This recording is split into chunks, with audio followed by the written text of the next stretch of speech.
je m'appelle Hubert Hausemann, luxembourgeois. J'ai été toute ma vie enseignant au niveau de lycée. J'ai enseigné la philosophie et le français. Et maintenant, depuis pas mal d'années, je suis à la retraite. Et voilà, je continue des recherches, j'écris un peu. Ben, c'est une histoire un peu curieuse. Il faut dire que les gens de ma génération, qui étaient enfants et jeunes après la Deuxième Guerre mondiale, ici au Luxembourg, on était très imprégnés par tout ce qu'on apprenait sur le sort des Juifs pendant la période nazie. Et on savait, de façon peut-être pas très précise, qu'il y avait un État qu'ils avaient constitué en Palestine. Et on se disait, voilà, c'est une très bonne chose pour eux. Ils ont beaucoup souffert, donc ils ont bien le droit d'être là-bas. C'est tout. C'est-à-dire, on ne pensait pas du tout aux Palestiniens à ce moment-là. Et la première fois que cette façon de voir les choses a été un peu mise en question, c'est quand j'étais étudiant à l'université de Tübingen. Curieusement, il y avait là un certain nombre d'étudiants palestiniens, ils parlaient allemand, et c'était la période de la guerre des 6 jours, dont on avait eu vent sans beaucoup. Je ne m'intéressais pas forcément beaucoup, mais je savais que, et comme j'ai appris que les Israéliens, nous on disait encore à ce temps-là les Juifs, se battaient bien et massacraient les méchants arabes. On se disait, voilà, très très bien pour eux.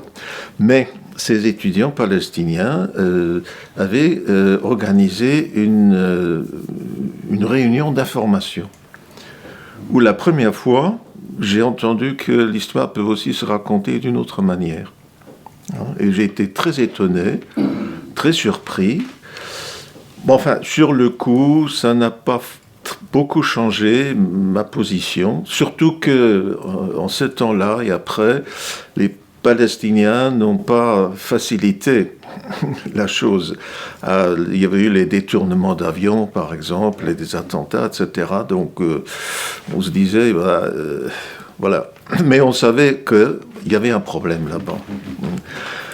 Et c'est relativement tard que, par l'entremise d'amis qu'on avait rencontrés par-ci par-là, et dont certains étaient engagés au comité, que j'ai vu de plus près la position. Je savais que ce n'était pas l'État des Juifs, mais Israël, que j'apprenais comment cet État s'était constitué, dans quelles conditions, etc. Et ça a fait que, finalement, ma position a complètement changé. Et voilà, ça c'est une histoire relativement longue, mais je pense que pour ma génération ici au Luxembourg, je ne suis pas tout à fait le seul. Il faut voir d'où nous venons. Voilà. Oui, il faut dire que toute ma vie, j'ai été engagé par-ci, par-là, mais on ne peut pas être engagé partout. Donc c'est finalement par l'entremise de certaines personnes que le problème, mettons, palestinien, est devenu pour moi beaucoup plus concret. Et c'est l'une ou l'autre manifestation du comité où j'ai pu avoir plus d'informations plus précises, à la fois sur la situation des Palestiniens, mais aussi sur la politique de l'État d'Israël, parce que les deux choses sont malheureusement liées.